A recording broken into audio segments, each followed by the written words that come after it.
Ready for the big game? Your home should be too. With Celebrate lights, you can show your team spirit and light up every victory. Sync your lights to your team's colors and let the whole neighborhood know when they score. Match your team's colors, celebrate every win, and take the excitement to the next level. Celebrate permanent holiday lighting, the easiest way to set the stage for unforgettable moments. Welcome to the Sens Nation podcast with Steve Warren and the coach, Greg Kennedy. Well, it was certainly very exciting watching the Toronto Maple Leafs in their fifth game in the series against the Florida Panthers. It was seen by many people as maybe their most important game in potentially decades. You know, here's a series that's all tied at 2. It's Game 5 back in Toronto. And you think, okay, you're going to get the very best of the Toronto Maple Leafs because this is such a huge game, and they just get absolutely destroyed. 6-0 in the late goal with about a minute to go to take away the shutout, so it's 6-1 is your final. But man, that was just a big pile of dog turds, wasn't it? They looked terrible. It was. You can say they were okay in the first period. All right, fine. But they were terrible. Where's the response? Where's the guy stepping up like Matthews, Marner, the usual crew? When are these guys going to start producing? At some point, you would have thought, there was a part of me that thought, this is the night. This is going to be the night where these guys are going to take all the monkey off the back and they're going to come through tonight. They're going to produce like never before in the playoffs, and instead they lay a massive egg. It was terrible. I'm sure I was with many millions across Canada who turned the sucker off halfway through the third period. Well, it was certainly it's a treat when it's going that badly to kind of listen to the commentating, and it's just all good. It was terrible, a terrible performance by the Toronto Maple Leafs, but yet so good. I mean, to see Mitch Marner and that was the backbreaker in the game probably. He's just inside his own blue line. He basically does a little spinorama to avoid a body check at the boards and then just does the spin, blind backhand up the middle. Florida comes back the other way. And not only does Marner make that mistake to give the puck up, but then just plays horrible defense after that. And his guy blows right past him, and that's game over. 3-0 at that stage.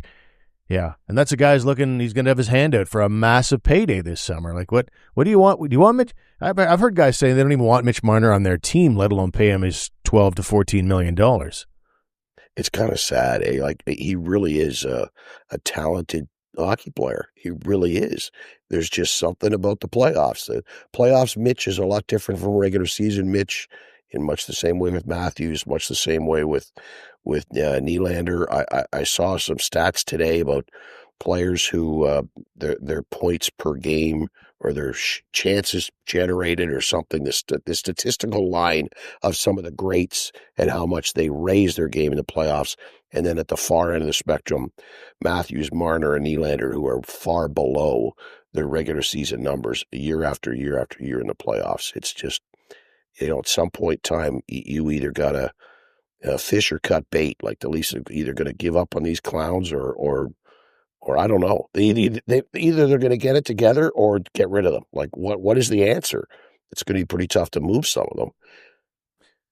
Well, looking at what they did to start the season, that was an embarrassment. Stripping the C from John Tavares.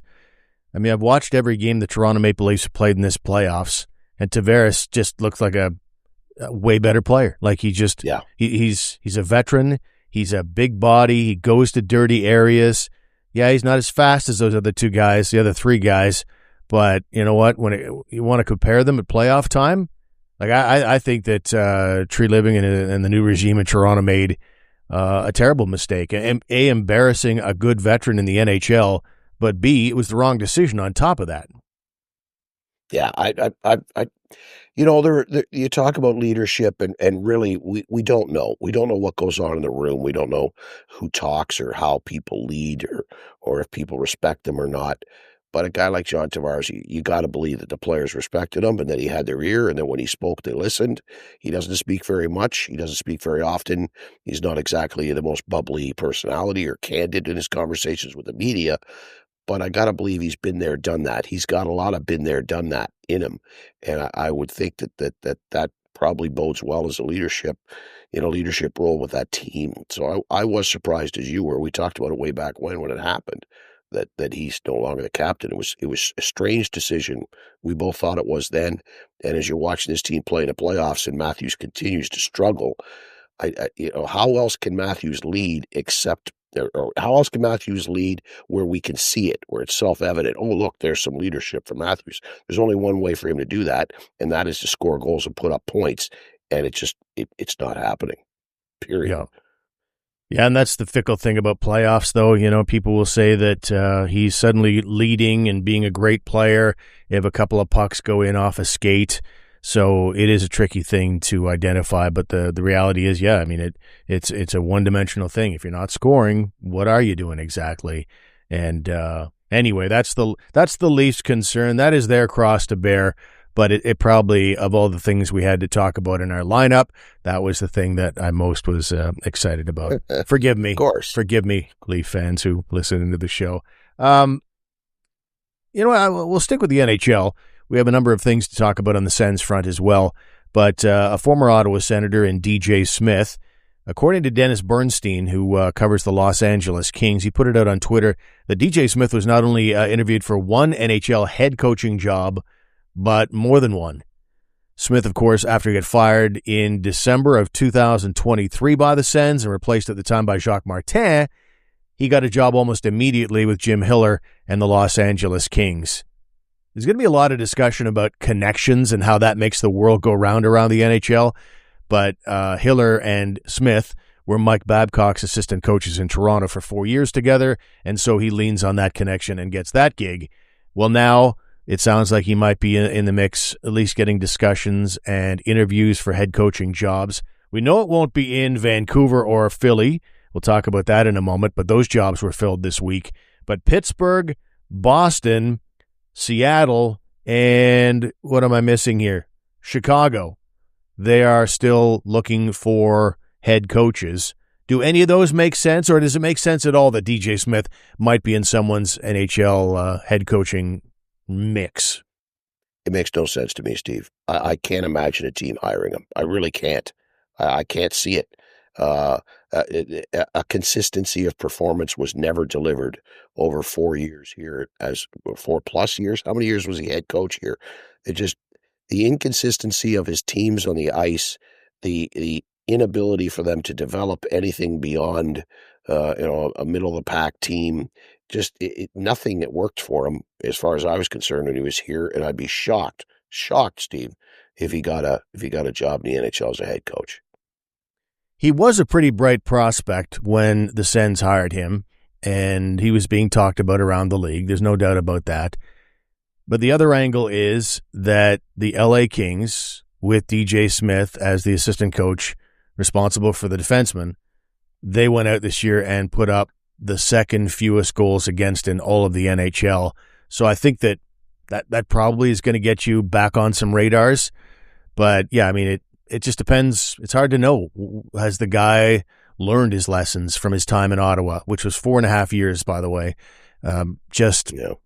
There's sometimes that whole thing, mistaking kindness for weakness. I think there was a little bit of that at play. The guy was a real raw guy, a player's coach, and I think that sometimes that was taken advantage of.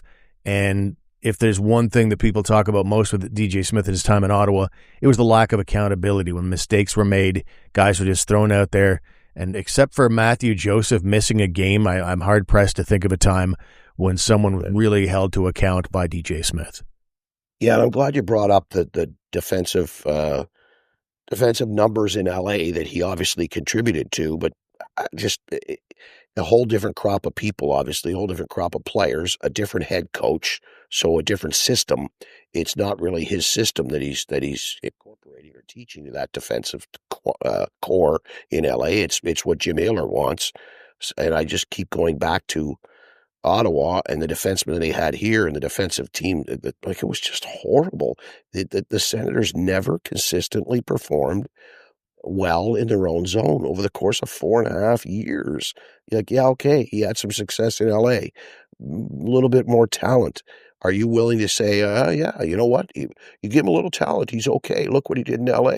I don't know that there's too many teams in the NHL that would look on that and say, yeah, okay, he's ready to come back. Look, he can do this. I can see him being an assistant coach for many years in the NHL. I'd be shocked if somebody hires him as a head coach because I don't think he has it. I don't think he's got it in him to be the head guy. Yeah, there are guys who are best to be assistants. There's no doubt about that. And I guess if there's one place that might be intriguing, and back to my thought about NHL connections, Kyle Dubas is the Pittsburgh Penguins general manager. He was he might have been a GM for 1 year, but he was in the front office for 4 or 5 years before he became the GM, and DJ Smith was the assistant coach for 4 years there. So Kyle Dubas would know DJ Smith very, very well. And I root for DJ Smith because he's a really good guy. He's engaging. You ask him a simple question, thoughts on the game, and he'll graciously give you a 90-second soundbite. So I like all that of him, and I don't wish him ill. But I'm also raising an eyebrow as to whether he's ready for an NHL head coaching job. But again, that stat might be enough to convince a team. And Dubas has the familiarity factor, and we know that. Dubas is also a guy who loves connections with the Sheldon Keefe thing, right? He brought him all the way along, first to the AHL, then the NHL. Got the Jason Spezza effect, dragging him from Toronto to Pittsburgh to be his assistant. So he likes guys he knows. There's no question about that. But that's not unique. I mean, there's more guys like that than not, right? Yeah, and he hired Keefe in the Sioux, too. Yeah. When he was in the Sioux as GM, he hired Keefe. But I don't know that that's strong enough. I don't think that the Pittsburgh media, the Pittsburgh fan base would be too excited or too pleased or too happy if DJ Smith is named as their next head coach. That's not the kind of guy, the kind of profile guy that gets hired to coach a team like that. Let's just leave it at that. Right. Ryan Bonus was in Pittsburgh for quite a while in their front office and came to Ottawa a few years ago, associate GM. And at the start of May, he was relieved of his duties. And today, that being Thursday, May the 15th? I think it's 15th. There you go. We've had some changes. His job has been taken. Here's the connections again. Brantford Bulldogs general manager Matt Turek is now the GM of the Belleville Senators, and it's almost uncanny the number of connections they're bringing in. And we knew this might happen. This guy was late last month. I guess he had his contract was up, and the two sides decided not to renew it. So he's kind of been lingering out there for the last 2-3 weeks, and that seemed like, okay, what's this guy going to do next? Well, Ryan Bonus, when he was out the door a couple of weeks after that, it seemed like the writing was on the wall. Yeah, and again, we've talked about this many times. You hire people you know and trust. I hope it's not that they're hoping that he can do the job. I hope that they believe he can do the job, and it's not just, hey, we like this guy, we know he's a good guy, we could trust him. Let's see if he can do this job. No, that's not good enough. There's a line there that you got to draw between he's a friend or he's a former employee and we like him, and on the other side of the line is, can the guy do the damn job? And I hope that was investigated and looked into as much as anything else here before this hire was decided upon, that the guy can do the job. So I assume that they would do that, and they would conclude that, yeah, he's the right guy for this position. Yeah, I mean, they've got personal affiliation. They've won championships with this guy. He was with Brantford, Hamilton in their organization, so they know him intimately for sure. But it's a situation where he's never done it in the NHL. This is his first NHL gig. It's one thing when you go out and get a Rob DeMeo or a Dave Poulin because you know these guys and you're familiar with them, but they've also been at this level before. With Turek, it'll be interesting to see if he can ascend to the next level and be that good. he was this past year working under a different owner because, of course, Michael Andlauer sold the team. And so that was, I guess, the game plan to join them in Ottawa. And people have been talking about his name for a while, and now it finally comes to fruition. Meanwhile, the Bulldogs, so with the Oilers moving on to the third round, it is Zach Hyman who owns the Bulldogs, bought them from the Brentford, from Michael Andlauer, and his brother ends up taking over as GM for Turk in Brantford, and Gary Roberts got a job as director of player personnel. So some familiar names happening in Brantford in Michael Andlauer's wake as owner of that team. So any other thoughts on that? No, I just the same sort of rules apply there too, right? Like there's a line between family and friends and qualified individuals, and a lot of times decisions are made, and it's pretty obvious that they didn't put enough thought into or enough investigation into whether the guy can actually do the job or not. So it remains to be seen. I honestly have no idea what Zach Hyman's brother's background is. I assume he's been around the OHL for a while. Maybe he's been a scout somewhere. Maybe he's been assistant GM somewhere. But if this is a guy who's never done any of these type of work and suddenly he's named GM, then I would have concerns about whether he can do the job or not. Right. Meanwhile, the Senators also had a second hiring in their front office, and this one is strictly for the NHL level, and their new director of player development is Sam Gagner, who played over 1,000 games in the NHL and finished up with the Belleville Senators. He only played about 19-20 games. What do you think of that 35-year-old getting a gig for the first time right out of the NHL? Yeah, I sound like a broken record, Steve. I'm looking at a guy who played the game, and okay, you played the game for a long time. You were successful. Great. Do you have any clue how to teach? Do you have any clue how to evaluate talent? Can you do skill analysis? Can you watch a guy play and say, oh, he's got issues with his right leg on the stride, or his hands are in the wrong spot when he's trying to shoot? Like, what kind of skill analysis skills do you have? What kind of teaching skills? What kind of drill selection? What kind of work ethic will you have? I assume that they're basing all of that stuff on what kind of player he was, but that doesn't mean he can teach. That doesn't mean he can speak to players. That doesn't mean he can encourage development within these guys. Let's hope this isn't just a favor to a guy who they know, and Staios played with him, obviously played with his father too, if I'm not mistaken. So let's hope this isn't just a case of Staios going, yeah, he'll be good. Let's go with Sammy. I'm a little concerned about that one. Yeah, I guess someone would have to lay out for me exactly all the roles of a director of player development.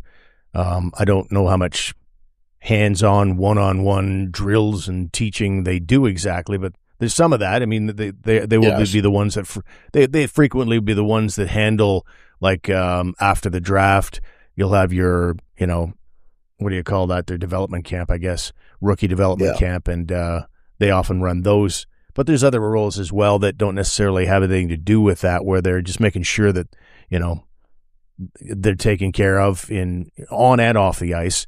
But yeah, I mean, it is a first time thing for him. But yeah, I mean, the knowledge that he has of the guy with the playing career, like you mentioned, he was with they were in Edmonton together for 4 years, and Dave Gagner, the dad, they played together in Vancouver. So the relationship with Sam Gagner goes back a very, very long time. And so it's, I think, one of those deals where it's a best guess scenario. I think about Mark Borowiecki, though. I mean, he got right into the NHL and went right to the Nashville Predators in a similar role, right? Right. Yeah. I just, in the case of this, as the director of player development, there's a lot more of the administrative side of it. So, okay, right. Have you ever run a development camp? Have you ever run a rookie camp? You know what I mean? Like you went to one. You probably went to more than a few in your career many years ago. But what kind of things go into that? What are the logistics involved in that? I'm assuming he's going to rely on professional skills guys to do the on ice stuff and work with the players. Hopefully, he's not doing it himself, but he's still the guy that's going to be out on the road and watching these guys. Somebody's got to go visit these all year round. skill development guys are visiting all the drafted players, all the prospects the organization have that are playing in Europe or playing in the O or the Q or the Dub. This is the kind of thing that that Sam Gagner is going to be doing. He's going to be the principal point of contact with these players and visiting with them and communicating with them daily, almost in the case of some of them. So I just, again, what kind of experience does he have? And that, it just worries me when retired players, like within a week or something, boom, they've got a job. And I always have to ask, do they have the right skill sets? And I honestly don't know. With Celebrite, enjoy effortless, customizable lighting for any event, holiday, or special moment. Our energy-efficient LEDs blend seamlessly into your home and are easily controlled through our app on your smartphone. No ladders, no hassle, just year-round brilliance. Celebrite.ca. The Ford It's a Big Deal event is on, and right now at Jim K. Ford, you can lease a 2025 F-150 STX with black appearance package from $220 bi-weekly at 0% APR for 24 months with $43.75 down. That's like $110 weekly, plus a $750 bonus for eligible Ford owners. Hurry in, these offers won't be here for long. Visit Jim K. Ford for details or online at jimkford.com. At Jim K. Ford Lincoln, we say yes! Well, after some big changes with tariffs on alcohol and just about everything else on both sides of the border, here's the perfect opportunity to try out something truly local, the great products from Dunrobin Distilleries. I highly recommend picking up a nice bottle of their Beaver's Dram Canadian whiskey. It takes a lot of hard work and craftsmanship to make a whiskey this special, and who knows hard work and craftsmanship better than the Canadian Beaver? And that's why it's called the Beaver's Dram.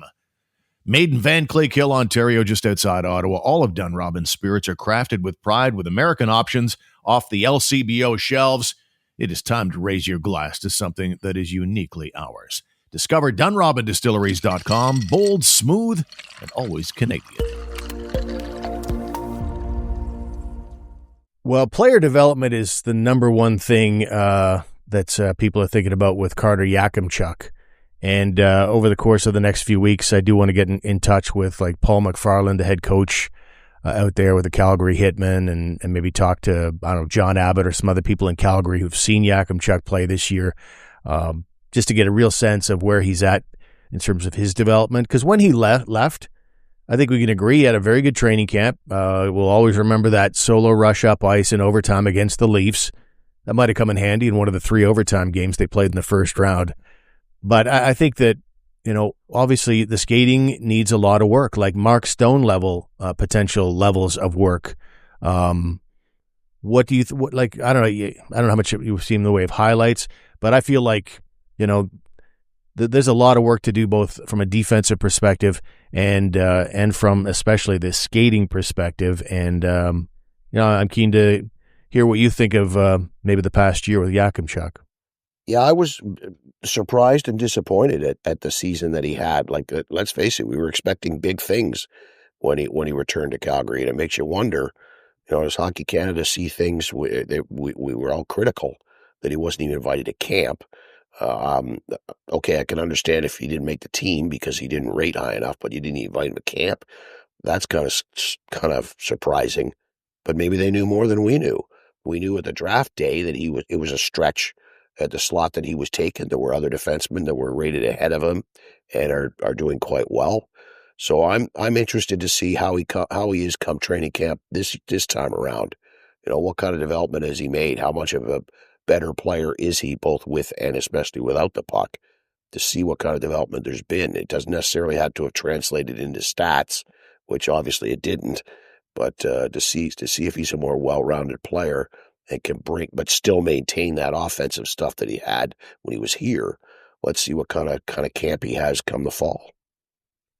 I did see enough of him to say that guy's throwing his body around just as a matter of policy, finishing body checks, which is a good thing. But if it's not necessarily something that's in your wheelhouse to do, naturally speaking, can also sometimes put you out of position a little bit. But I thought he was really using his size advantage in junior to his advantage. But I think we can agree that he'll probably start the year next year with the Belleville Senators under new general manager Matt Turek. I wonder, though, what say you in terms of how long he'll be in Belleville? Will it be a matter of games, or will it be a matter of seasons? Well, I think it all comes down to what the Senators do at the NHL level as far as finding players. If they go out and find somebody else who's a potential top 4 guy who could play the right side, that kind of shifts things around, and it moves Matt and Paolo down to the 7 slot, which is where I think I'd like to see him start the season. And if that's the case, then Yakamchuk is clearly in Belleville.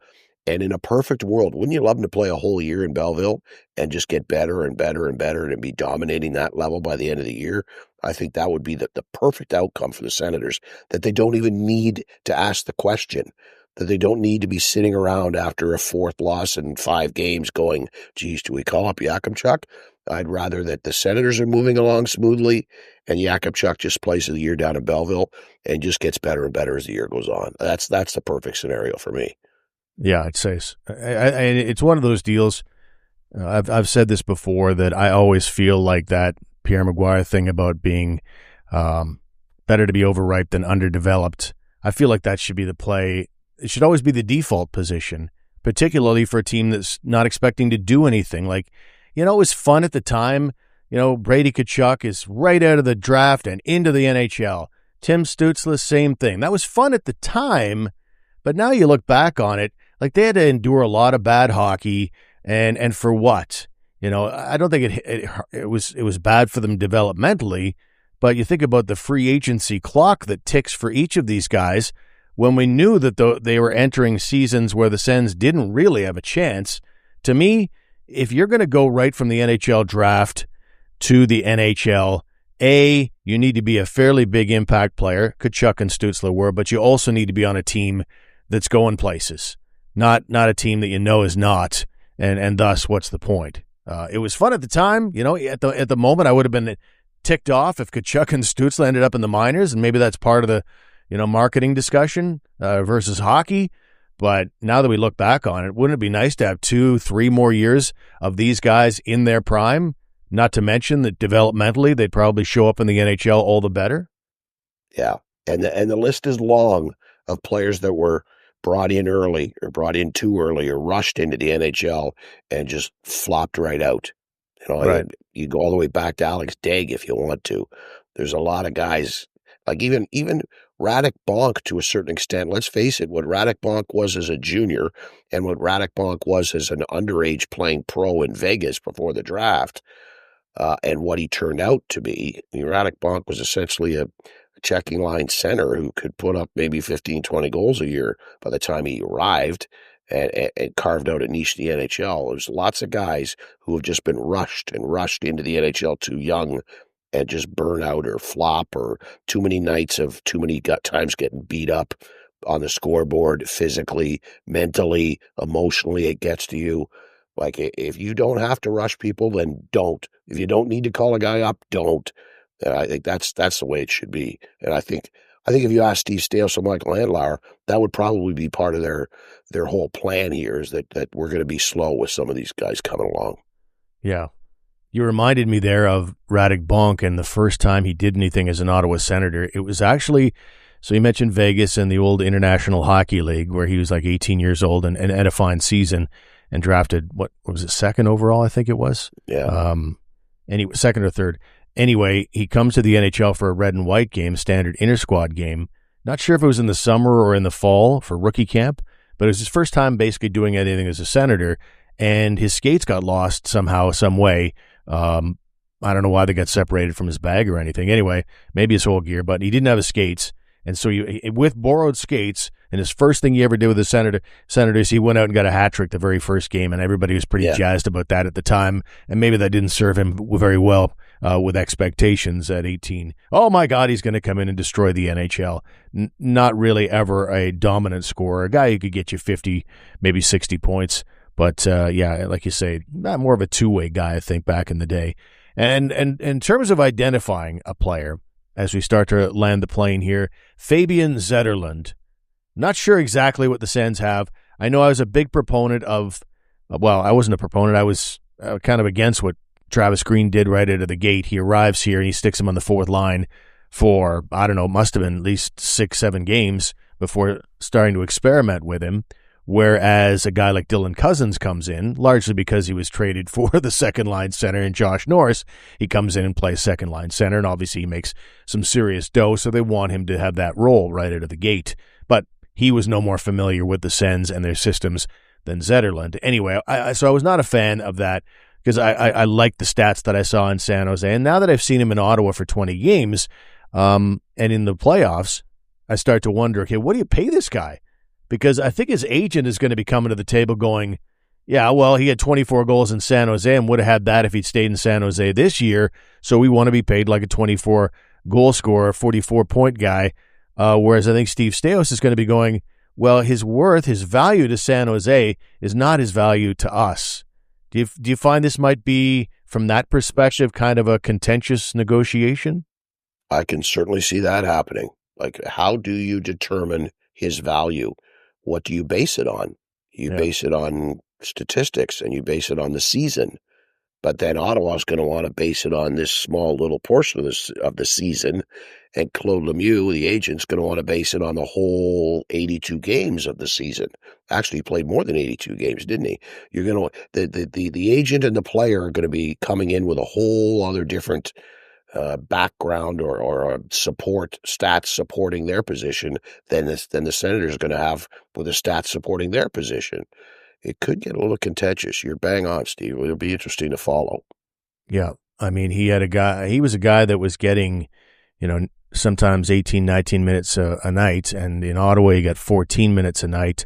So, I mean, he has to get that kind of quality ice time in Ottawa just to think about replicating what he did in California. So it will be very interesting to see how it goes. I think when it comes down to it, because he's a UFA in 2027, so he's 2 more years of club control, RFA this summer, I think that Claude Lemieux is coming in going, okay, my guy had more points than both Shane Pinto and Ridley Gregg, and you got them at 3.25 and 3.75 respectively. Mm-hmm. So I want my guy to be in there as well because he had more points than those guys, but we'll settle for something in and around 3.5. But I think Steve Staios is probably going to saw it off. I think he'd like to get him at 2, but it'll probably be around $2.5 million would be my guess.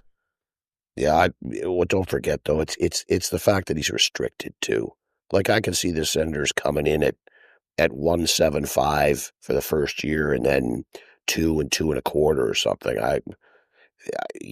It's going to be really, really strange, right? We've really opened up a thing here, right, to talk about this. What's he worth to the Senators versus what's he worth as an NHL player based on his career stats to this date? Yeah, wow. But I can see the Senators wanting to do it for less than 2.5 a year. Like, no way they want to go that high. But yeah, I mean, then you can see the other side of it. They're going to want 3.5. Yeah, wow. This is going to be cool. Let's can we get a bug in the room, or how do we get in on this, Steve? Do you know you got a connection to Claude Lemieux? Figure this out. We want to know what's going on. Get an inside man here. I do not. Although I'm guessing that he put a bug in the ear of Tim Stützle because right away they were fast friends. Stützle offered Zetterland a chance to move in with him and stuff, and they both have Claude Lemieux as their agent, so it's probably a favorite to Lemieux that Stützle takes Zetterland under his wing. But yeah, it'll be a very interesting negotiation. He is a guy that is going to be that RFA this summer, and then 2 years. I mean, I guess the reason he gets the money goes to Pinto and Greg because Staios sees those guys as core players long term, so he wants to keep them happy. He can probably afford to grind with Zetterland and Lemieux in this negotiation and come up with something, Laura. You're right, because I don't think he's necessarily sold that he's part of the long-range plan. So if they have to part company a couple of years when he stops being under club control, then I think maybe Staios right now anyway is saying, so be it. And that exactly. And that will do it for this week's show, ladies and gentlemen. And you got the Lebanon shirt again. I couldn't read it earlier because we had some glitching here. I've got Lebanon the white one on today. Yeah, strong, I very got strong. my hat on too. Well, you're fully decked out today. Oh, man. Yeah. Is the merchandise available online anywhere? Yeah, you go to Google Lebanese Ice Hockey Federation or something, and there'll be stuff there. You can buy jerseys. Sweet. It's a sweet jersey, Steve. Nice. Don't forget that our website, it's sweet, SensNationHockey.com. That's where you can find all the past episodes of the program, as well as details about the podcast. And as always, we invite you. Let's do a mailbag next episode. Your mailbag. We want to hear your questions. We'll tackle your questions. It's the off season. Why the heck not? Got any questions about the Senators or about the show? Send them along to sensnationhockey@outlook.com. And I also encourage you to check out the Hockey News Ottawa, thn.com/Ottawa. Greg, enjoy your evening, and we'll talk to you in our next episode. You know what, Steve? The next time we talk, it might be time. It's only a matter of time. I know you're getting warmed up. I look forward to it next show. The Blue Team Elimination Watch. It's only a matter of time. Thanks for being with us on the Sens Nation podcast. Check out our website today at sensnationhockey.com.